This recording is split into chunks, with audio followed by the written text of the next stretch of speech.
ان اولیاء اللہ میں سے کچھ لوگ ایسے ہیں جو بالکل قرون اولا کے لوگ ہیں، جو صوفیاء کی جماعت میں سابقون الاولون کہلاتے ہیں۔ ان میں ایک بہت بڑا نام داتا گنج بخش علی حجویری کا ہے، حضرت ابو الحسن سید علی بن عثمان حجویری رحمۃ اللہ علیہ۔ داتا صاحب رحمۃ اللہ علیہ کے وصال کو تقریباً 1000 سال ہونے کو۔ کچھ باتیں ایسی ہیں جنہیں تھوڑا سا غور کے ساتھ ٹھنڈے ذہن کے ساتھ سمجھا کریں۔ اسلام کی تاریخ 1400 سال کی ہے، اور 1000 سال پہلے کے داتا صاحب بزرگ ہیں۔ داتا صاحب فرماتے ہیں میں اس زمانے میں مرید ہوا، مجھے اجازت ہوئی، میں نے اپنے مرشد کی خدمت کری، پھر مجھے حکم ہوا اپنے قلم سے لکھتے ہیں، پھر میں لاہور آیا۔ اگر 1000 سال پہلے سے پیری مریدی کا، طریقت کا، تصوف کا سلسلہ جاری ہے، آج لوگ کہتے ہیں یہ نئی بات ہے، یہ کل شروع ہوا ہے۔ داتا صاحب رحمۃ اللہ علیہ کے وصال پر ان کا عرس شروع ہوا، یعنی عرس بھی 1000 سال سے ہوتے چلے آ رہے ہیں۔ آج بعض لوگوں کو غلط فہمی ہوتی ہے کہ یہ آج کی کوئی نئی ایجاد ہے، اور اگر 1000 سال پہلے کے لوگ ضرورت محسوس کرتے تھے کہ پہلے کسی درویش کی خدمت کریں گے تو پھر ہمیں کچھ ملے گا، تو ہمارا تو زمانہ ہی بڑا عجیب ہے۔ یہاں بہت سارے لوگ ہیں جو کہتے ہیں میں خود قرآن جانتا ہوں، حدیث جانتا ہوں، میں خود بڑا سمجھدار ہوں، مجھے کسی کی کیا ضرورت ہے۔ بہت ساری چیزیں ایسی ہیں جنہیں ہمیں غور سے دیکھنا چاہیے۔ 1000 سال پہلے داتا صاحب، اور پھر داتا صاحب کہتے ہیں میرا کسی عام گھرانے سے تعلق نہیں، میں مدینے والے محبوب کی اولاد ہوں، سید ہیں۔ اس کے باوجود ایک جگہ پہ گئے ہیں، تربیت لی ہے، پھر وہ لاہور تشریف لائے ہیں، اور داتا صاحب فرماتے ہیں کہ میں ہندوستان کے اس ایریے میں آ کے بیٹھا ہوں جہاں زندگی کی سہولیات بھی پوری میسر نہیں ہیں مجھے۔ لاہور 1000 سال پہلے آپ اگر اس کا نقشہ دیکھیں تو کیا نظر آئے گا؟ جن لوگوں نے ابھی 40 سال 35 سال پہلے لاہور کو دیکھا ہے وہ بھی جانتے ہیں اس کی کیفیات کیا تھی۔ تو 1000 سال پہلے کا لاہور جہاں داتا صاحب تشریف لائے، داتا گنج بخش علی حجویری نے وہاں بیٹھ کر قرآن و سنت کی تشریحات کی۔ داتا صاحب نے مسجد بنائی۔ اب لفظ داتا سے بھی بڑا اختلاف ہے لوگوں کو، حالانکہ داتا کا معنی دینے والا، اور اللہ کے جو 99 نام ہیں نا، ان 99 ناموں میں سے کوئی نام داتا ہے۔ ایسے لوگ کہتے ہیں جی یہ تو اللہ کا بھائی یہ لفظ داتا تو ویسے ہی عربی کا لفظ ہی نہیں ہے۔ تو آپ چیزوں کو گھسیٹ گھساٹ کے اگر لے کے نا قرآن مجید میں آپ اپنے ماں باپ کے لیے دعا کرتے ہیں ربی ارحمہما کما ربیانی صغیرا، یا اللہ ان دونوں کو بخش دے جو بچپن میں میرے رب بنے۔ ربی ارحمہما کما ربیانی صغیرا، رب کا معنی پالنے والا، تو قرآن مجید نے تو ماں باپ کو رب کہہ دیا تو شرک ہو گیا۔ وہاں اللہ رب اور معنوں میں ہے، ماں باپ رب اور معنوں میں ہے، یہاں معنی پالنے والے کا ہے۔ ماں باپ اولاد کو پالتے ہیں نا، اصل پالنے والا کون ہے؟ اللہ۔ تو اب کسی نے کہا کہ ابا آپ نے مجھے پالا ہے، تو کافر ہوا کہ مسلمان ہوا؟ چھوٹی چھوٹی باتوں میں لوگ تقسیم کرتے ہیں اہل اسلام کی، یہ درست نہیں ہے۔ قرآن مجید نے حکم دیا کہ ان کے لیے دعا کرو ان لفظوں کے ساتھ۔ تو داتا کا معنی ان کا لقب ہے، یہ معروف لقب ہے ان کا، اس کا معنی دینے والا۔ تو بھائی اگر آپ مجھ سے کوئی 2-3 مسئلے سن لیتے ہیں میں آپ کو دے دیتا ہوں تو شرک نہیں ہوتا۔ میرا استاد اگر مجھے 2-4 باتیں سکھاتا ہے تو شرک نہیں ہوتا۔ آپ کے اور میرے بزرگ والدین ہمیں کو 2-4 ہزار دیں، ہم ان سے مانگ لیں تو شرک، تو یہ اتنی زیادہ وہ معاملہ نہیں ہے۔ آپ اس کو سمجھیں، لوگ الجھاؤ پیدا کرتے ہیں، اس الجھاؤ سے بچنا چاہیے۔ ہم سے بندہ مسلمان تو ہوتا کوئی نہیں، لیکن ہر جمعے کو 2-4 لاکھ کو کافر ضرور کر دیتے ہیں۔ جانے کب مار دے کوئی مجھے کافر کر کے، شہر کا شہر مسلمان بنا بیٹھا ہے۔ تو اتنا سستا نہ کریں اس چیز کو، چیزوں کو سمجھیں اور غور کریں۔ تو داتا صاحب رحمۃ اللہ علیہ نے قرآن و سنت کی تشریحات کی۔ اب ایک بات میں کہنے لگا ہوں، داتا صاحب رحمۃ اللہ علیہ، بابا فرید صاحب رحمۃ اللہ علیہ، حضرت شیخ عبد القادر جیلانی غوث پاک رضی اللہ تعالیٰ عنہ، یہ وہ بزرگ نہیں ہیں کہ جن کی تاریخ دفن ہے، جن کا کوئی پتہ نہیں کہاں سے آئے، کہاں گئے، کیا تھے، کیا کرتے تھے، یہ وہ اس طرح کے لوگ نہیں ہیں۔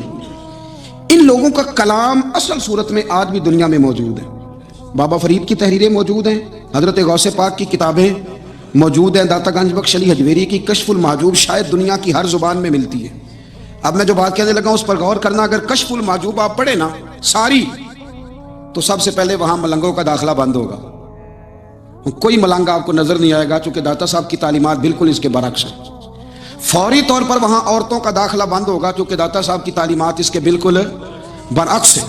میلے ٹھیلے یہ ساری چیزیں وہاں بند ہوں گی۔ یہ کوئی کہیں نہیں داتا صاحب نے کہا کہ پنڈی سے پیدل آنا بڑے بڑے جھنڈے اٹھا کے اور میرے مزار پہ حاضری دینا، داتا صاحب اس کے مخالف ہیں، اس لیے کہ وہ کوئی ایسی چیز تو نہیں کہ وہ دفن ہے۔ داتا علی حجویری کی تعلیمات تو لکھی ہوئی ہیں، کتاب موجود ہے، اور ہر چیز کا انہوں نے بیان کر دیا اس کے اندر۔ علم سے شروع ہوئے ہیں وہ، علم، عمل، فقر۔ داتا صاحب نے تو کھانے کے آداب بھی بیان کیے، داتا صاحب نے چلنے کے آداب لکھے ہیں کشف المعجوب کے. داتا صاحب نے بولنے کا شریعت میں کیا طریقہ وہ بھی بیان فرمایا. داتا صاحب نے تو کوئی ایسی چیز نہیں ہے جو آپ کہیں کہ باہر سے لے کے جانی پڑے. مسئلہ تو یہ ہے کہ یہ جو کچھ ہو رہا ہے, ایک آدمی ان کی قبر سے پھول اٹھاتا ہے اور وہ کسی کے گلے میں ڈالتا ہے تو اس کا بھی اسے 400-500 روپیہ نظرانہ چاہیے. یہ کہاں لکھا ہے داتا صاحب نے؟ کس کتاب کا حصہ ہے؟ ان کے مزار کو آپ جس مرضی چیز سے غسل دیں, اور داتا صاحب نے نہیں کہا تھا کہ سندل لے کے آنا تو میری قبر کو غسل دینا. انہوں نے کہیں نہیں کہا. کیوں زیادتی کرتے ہیں مشائخ کے ساتھ؟ میرے اعلیٰ حضرت فاضل بریلوی رضی اللہ تعالیٰ عنہ سے کسی نے پوچھا تھا, ہم بڑی لوگوں کی باتیں سنتے ہیں, مزارات پہ لوگ جاتے تھے تو نفع ہوتا تھا, اب کیا بات ہوئی؟ اب اس طرح سے ہماری دعائیں مستجاب نہیں ہوتی. تو اعلیٰ حضرت فرمانے لگے, تم بزرگوں کے مزاروں پہ غیر شرعی کام کرتے ہو, اللہ والے تم سے ناراض ہو گئے. وہ تو تم سے ناراض ہیں, وہ تمہاری سفارش کریں گے اللہ کی بارگاہ میں, وہ تو ناراض ہیں تم سے. تم وہاں جا کے جو کچھ کرتے ہو وہ ان کو راضی کرنے والا ہے کہ ناراض کرنے والا ہے؟ تو داتا صاحب نے تعلیم, سب سے پہلے آپ نے اسبات علم کا باب باندھا ہے اور آیت یہ لکھی ہے پہلے, انما یخش اللہ من عبادہ العلماء. آپ فرماتے ہیں علم ہوگا تو بندہ اللہ سے ڈرے گا. اور بڑی یہ سخت بات ہے, پر داتا صاحب نے لکھی ہے, میری مجبوری ہے, تعلیمات داتا گنج بخش موضوع ہے, یہ بات کرنی پڑے گی. داتا صاحب کہتے ہیں جو بندہ بغیر علم کے فقیری کا دعویٰ کر جائے وہ اسی طرح ہے جس طرح کنویں کے گرد بیل پانی نکالنے کے لیے گھوم رہا ہوتا ہے. وہ چلتا تو رہتا ہے پر اس کی منزل کوئی بھی نہیں ہوتی, وہ گھومتا تو رہتا ہے پر اسے نتیجہ کوئی ملتا نہیں. فرماتے ہیں وہ اس بیل کی طرح ہے کہ گھومتا تو رہے گا پر کوئی منزل اسے میسر نہیں آئے گی. اگر کوئی منزل لینا چاہتا ہے تو پہلے اللہ کی کتاب پڑھے اور مدینے والے محبوب کی حدیث یاد کرے, پھر اسے منزل نصیب ہوگی, ورنہ اس کے لیے کوئی رستہ تعین ہو سکتا. اور داتا صاحب نے پھر حدیث لکھی نبی کریم علیہ السلام کی. فرماتے ہیں کچھ علم حاصل نہیں کرتے, کچھ علم لیتے ہیں پر اس سے نفع نہیں لیتے, پتہ ہوتا ہے پر عمل نہیں کرتے. آپ نے حدیث لکھی ہے, نبی کریم علیہ السلام نے فرمایا, اللہم انی اعوذ بک من العلم لا ينفع. اے اللہ میں اس علم سے تیری پناہ مانگتا ہوں جو علم تو ہو پر اس سے نفع نہ اٹھایا جا سکے, جو علم تو ہو پر اس پر عمل نہ ہو. داتا صاحب رحمۃ اللہ علیہ فرماتے ہیں علم ہمیشہ اس لیے سیکھنا کہ اللہ تبارک و تعالیٰ تمہیں اس کا نفع عطا کرے. اور پھر آگے بڑھتے ہیں تو آپ فرماتے ہیں جب علم سیکھ لو تو پھر نہ اللہ رسول سے عشق کرنا. فرماتے ہیں پھر نمازیں پڑھنا آسان ہو جائے گا, روزے رکھنا آسان ہو جائے گا, قرآن مجید پڑھنا آسان, محبت کرنا. اور آپ نے مثال دی, جہاں بھی کوئی بات سمجھاتے ہیں ایک مثال دیتے ہیں. مثال دی, فرمانے لگے حضرت عبداللہ ابن مبارک رحمۃ اللہ تعالیٰ علیہ, آپ فرماتے ہیں میں شروع میں ایک عورت پہ عاشق ہو گیا تھا. سمجھانے کے لیے بات کرتے ہیں, عاشق ہو گیا تھا ایک عورت پہ.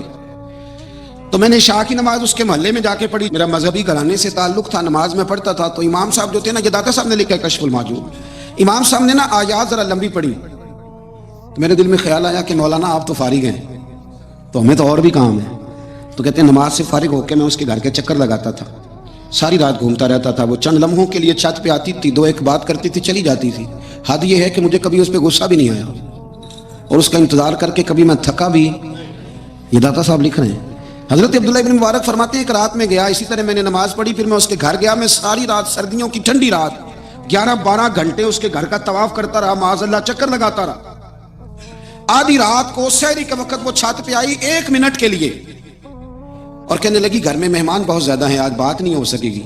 حضرت عبداللہ ابن مبارک فرماتے ہیں کہ میں جب واپس لوٹا تو نہ مجھے اس پہ غصہ تھا, نہ مجھے تھکاوٹ تھی, بلکہ میرے دل کے اندر اس کے لیے محبت بڑھ رہی تھی. میں کہہ رہا تھا کتنی اچھی ہے بیچاری, اتنے راش میں بھی اور اتنی مجبوری میں بھی 1 منٹ کے لیے چھت پہ آئی ہے, پھر بھی مجھے اس سے پیار بڑھ رہا تھا.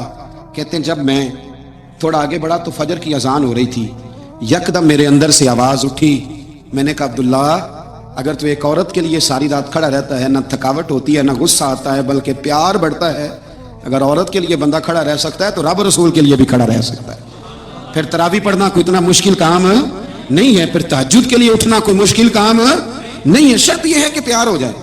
ایک عورت کے لیے اگر یہ سارا کچھ ہو سکتا ہے تو اللہ رسول کے لیے بھی ہو سکتا ہے. فرماتے ہیں میں نے توبہ کر لی اور پھر میرا حال یہ ہے کہ وہ توبہ کی اور پھر 60 سال گزر گئے, ساری رات مصلی پہ کھڑا رہتا ہوں, مجھے کبھی تھکاوٹ نہیں ہوئی, پھر کبھی تھکاوٹ نہیں ہوئی. تو داتا صاحب کہتے ہیں پہلے علم سیکھ, پھر اس کے بعد اللہ رسول سے پیار کر, اور پیار والی نماز پڑھ, مشقت والی نہ پڑھ, یعنی بوجھ والی نہ پڑھ کہ میری جان چھوٹ جائے تو میں بھاگ کے جاؤں, تم ادھر بیٹھو تو میں دوڑ کے نماز پڑھ کے آیا, یہ والی نماز نہ پڑھ.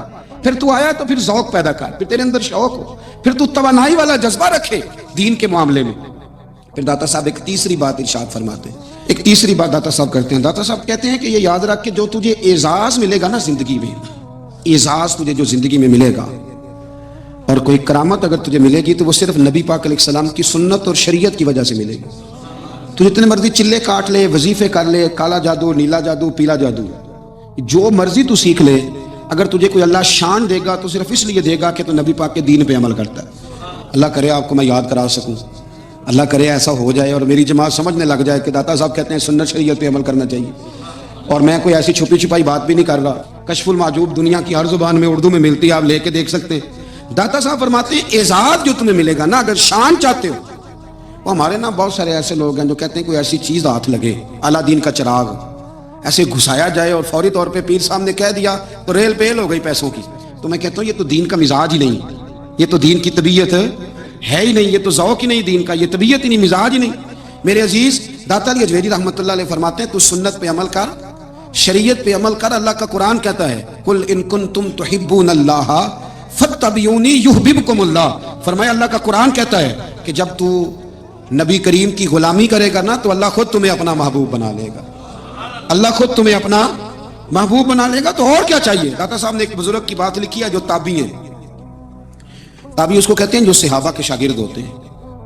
ایک بزرگ کی بات لکھی جو تابعی ہیں، وہ فرماتے ہیں کہ ان بزرگوں کا طریقہ یہ تھا کہ وہ لوگوں سے چھپ کے نا پہاڑ کے پیچھے عبادت کرتے تھے، اور پوزیشن ان کی یہ تھی کہ کسی سے ملتے نہیں تھے. بالخصوص فجر کی نماز سے لے کر عصر کی نماز تک بکریاں رکھی ہوئی تھیں، ان کو چراتے رہتے تھے فرات کے کنارے اور نفل پڑھتے رہتے تھے. اس وقت کو ملنے بھی نہیں آتا تھا. ایک شخص بڑی دور سے ان کی شہرت سن کے آیا، میں نے تو ملنا ہے. لوگوں نے کہا وہ اس وقت نہیں ملتے، ناراض ہوتے. اس نے کہا اللہ کا بندہ ہے نا، ناراض ہو بھی جائے گا تو لمبا ناراض رہے گا نہیں، اللہ والے جلدی راضی ہو جاتے ہیں. پہنچ گئے. اب وہ بابا جی نماز پڑھ رہے تھے تو کہتے میں نے عجیب منظر دیکھا کہ بابا جی فرات کے کنارے نماز پڑھ رہے ہیں اور ایک بھیڑیا ان کی بکریوں کی حفاظت کر رہا ہے. کہتے میں حیران رہ گیا کہ بھیڑیا تو بکریاں کھایا کرتا ہے اور یہاں چرا رہا ہے. کہتے میں جب گیا تو بابا جی نوافل میں مشغول تھے، مجھے دیکھ کے کہنے لگا اس وقت کیوں آئے. میں نے کہا حضور اگر آئے گیا ہوں تو پھر مہربانی کرے قبول فرما لیں. میں بیٹھ گیا تو میں نے کہا حضور یہ بھیڑیا بکریاں چرا رہا ہے، بھیڑیا اور بکریے کی صلح کب سے ہو گئی. تو فرماتے ہیں لمبی تقریر نہیں، ہلکا سا جملہ. فرمانے لگے جب سے بکریوں کے مالک نے رب سے صلح کر لی ہے نا، تب سے بھیڑیوں نے بھی بکریوں سے صلح کر لی ہے. بکریوں کے مالک نے رب سے صلح کر لی، گناہ چھوڑ دیے، اس کی فرما برداری میں آ گئے. اب پھر اسے بکریاں چلانے کی ضرورت نہیں رہی. بکریاں نہ اب بھیڑیا چراتا ہے. کہتے ہیں میرے اوپر کپ کپی طاری ہو گئی بزرگوں کی بات سن کے، اور مجھے پیاس لگی اور خواہش آئی کہ پتہ نہیں اب بابا جی کچھ کھلائیں پلائیں گے بھی کہ نہیں.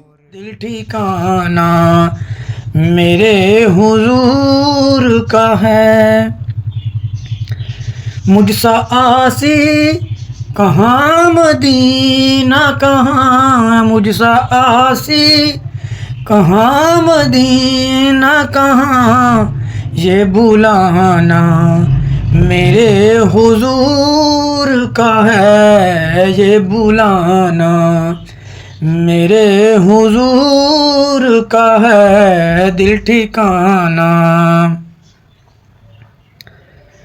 حشر میں ان کے ساتھ اٹھے گا، حشر میں ان کے ساتھ اٹھے گا جو دیوانہ میرے حضور کا ہے، جو دیوانہ میرے حضور کا ہے دل ٹھکانا، میرے حضور کا ہے یہ جلوہانا، میرے حضور کا ہے.